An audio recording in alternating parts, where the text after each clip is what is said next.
গণভোটে ভোটের মাধ্যমে পছন্দমতো প্রার্থী নির্বাচিত হয়ে আসবে। যারা জুলাইয়ের গণঅভ্যুত্থানের বিপক্ষের শক্তি, তারা এটা নিয়ে কিছু ভাবতে পারে, প্রশ্ন করতে পারে। ফ্যাসিবাদের পক্ষে যারা ছিল তারা তো পালিয়ে গেছে অনেকেই। সারা দেশের পরিস্থিতি ভালো থাকবে। আমাদের এখানকার সিভিল এবং পুলিশ প্রশাসন তার পুরা ব্যবস্থা নিয়েছেন, এবং যারা ফ্যাসিবাদের পক্ষে যারা ছিল তারা তো পালিয়ে গেছে অনেকেই, আর অন্যরাও পলাতক অবস্থায় আছে। ইনশাল্লাহ দেশের অন্যান্য এলাকার মতন কিশোরগঞ্জেও ইলেকশন ভালো হবে। গণভোট জুলাই অগাস্টে যারা আত্মাহুতি দিয়েছেন বাংলাদেশ পরিবর্তনের জন্য, যারা সহযোদ্ধা, তাদের উদ্যোগে যে জুলাই সনদ হয়েছে সেই সনদ বাস্তবায়নের জন্য গণভোট।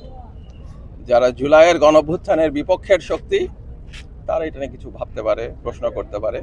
বাংলাদেশের জনগণ জুলাইয়ের কাফেলায়, তাই বাংলাদেশ গণঅভ্যুত্থানের পক্ষে অবস্থান নিয়েছে।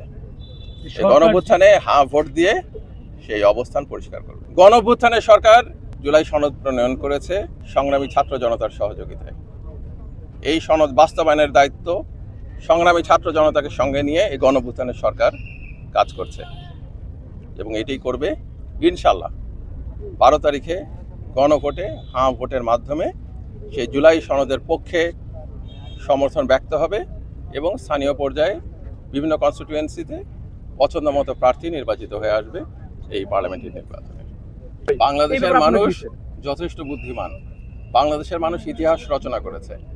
আপনার নির্বাচনের আর তো 2টা দিন আনুষ্ঠানিকতা আছে, এরপরের থেকে ইনশাল্লাহ দেখবেন সারা দেশ এক কাতারে দাঁড়ায় গেছে এই সনদের পক্ষে, গণঅভ্যুত্থানের যেই পরিবর্তন এটার পক্ষে, এবং বাংলাদেশের জনগণের অধিকার রক্ষার পক্ষে।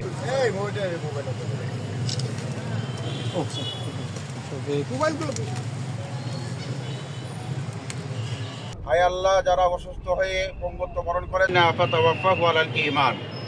হায় আল্লাহ